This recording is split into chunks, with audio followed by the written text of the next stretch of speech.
You knew it long before anyone ever said it out loud. Something in you has always sensed the moment when people shift, when the atmosphere inside another human being turns cold, when their smile hides a calculation they think you will never notice.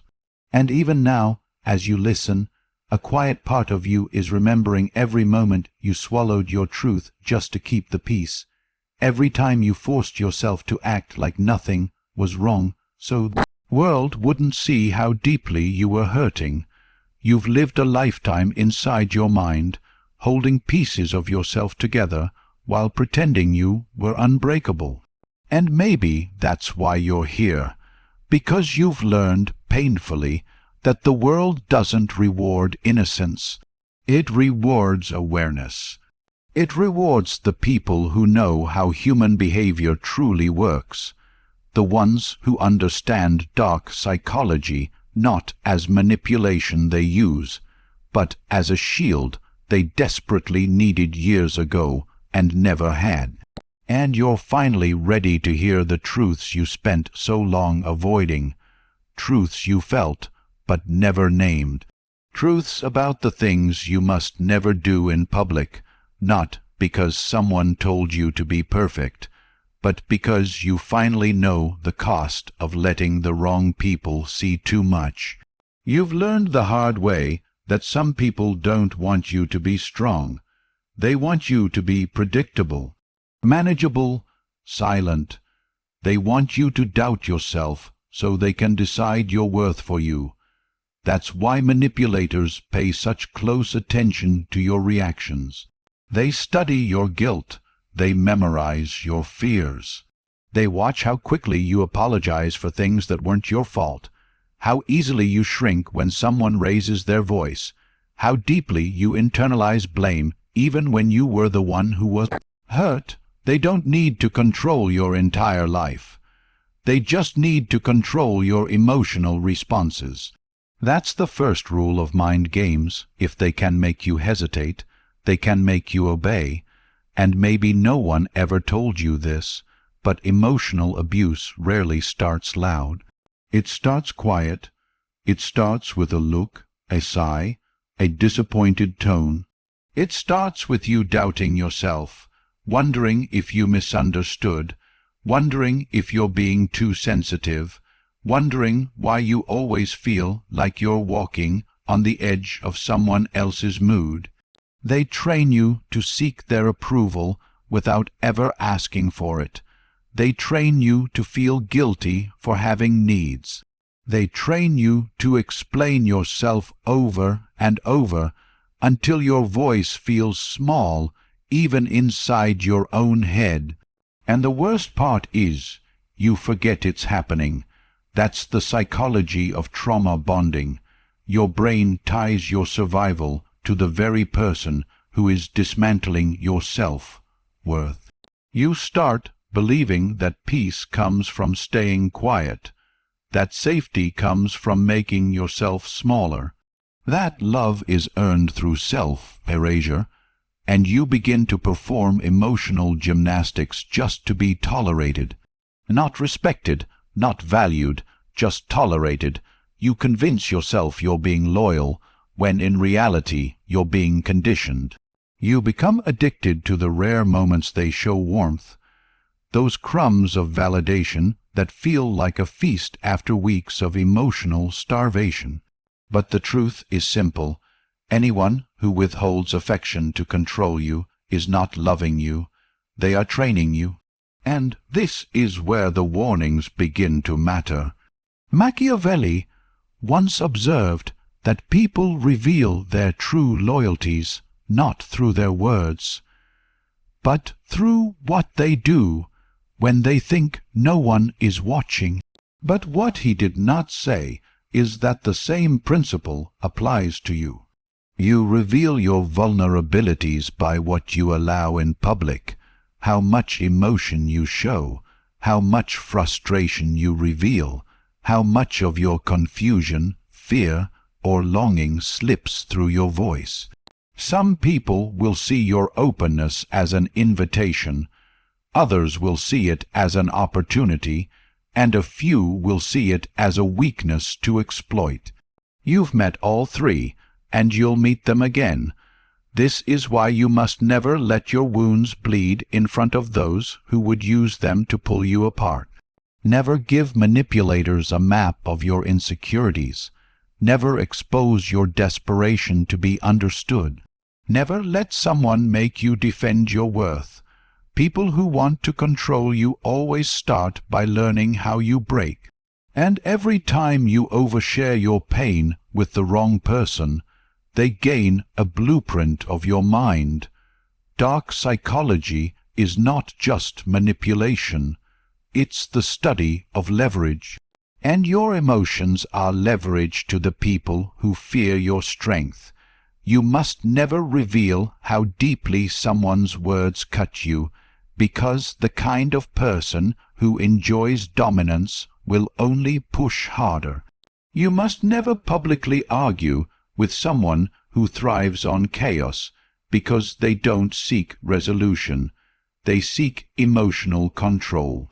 You must never respond when someone provokes you simply to see if they can pull you out of your center. Silence is not weakness. Silence is what denies them the reaction they need to feel powerful. You must never explain your values to someone who profits from misunderstanding you. And you must never forget that not everyone you meet wants the best for you. Some want access, some want influence, some want ownership. Human behavior becomes painfully predictable once you understand what motivates people: fear, ego, insecurity, desire, status, attention. Some people mirror your personality only to gain your trust. Some withhold emotional closeness to keep you chasing. Some give compliments designed to soften you before they strike. Some manufacture guilt to keep you stuck, whispering that you're ungrateful, dramatic, overreacting. And the more guilt you feel, the more silent you become. That is how psychological conditioning works. You start policing yourself so they don't have to. You begin living your life as if they are standing behind you, judging your every move, even when they're nowhere near you. That's emotional control at its most invisible form. But the truth hidden beneath all this darkness is something you've known all your life. You were never meant to live at the mercy of other people's moods. You were never meant to apologize for existing. You were never meant to stay silent just to be accepted. And deep down, you've always known that your empathy, your softness, your ability to feel deeply, these were not weaknesses. They were strengths. They were gifts. But because you trusted the wrong people, you learned to hide those gifts in public as if they were contraband.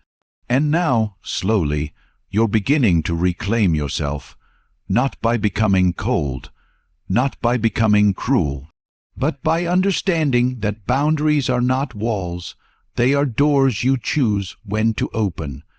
You are learning to recognize red flags before you ignore them. You are learning to listen to your discomfort instead of burying it. You are learning to stop negotiating with people who benefit from your confusion.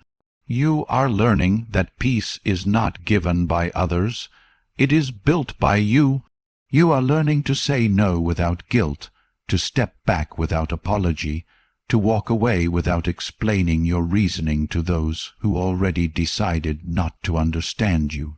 Because the truth is, you don't owe anyone your pain.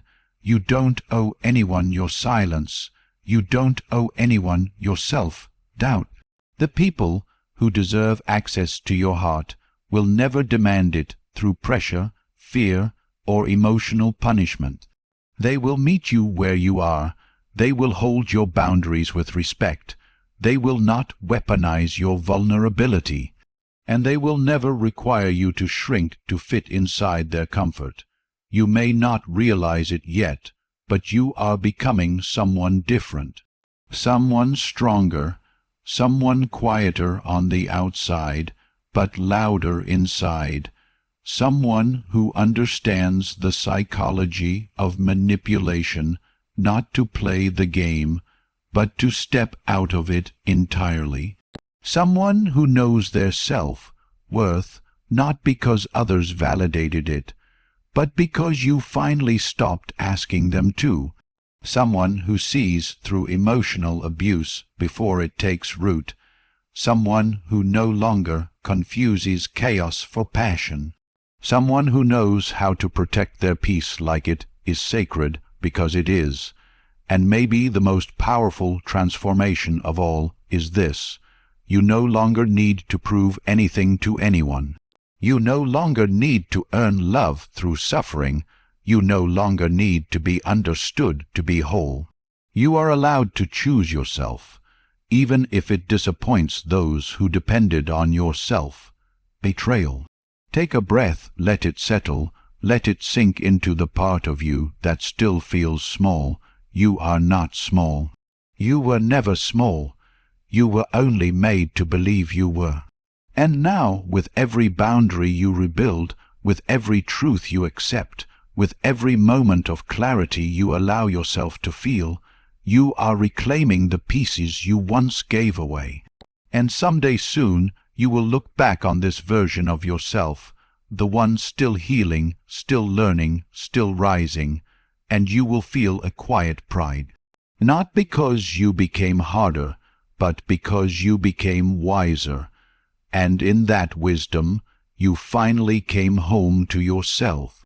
And as this moment fades into silence, remember this: the heart you protect today becomes the strength you carry tomorrow, and the world will never again touch you the same way.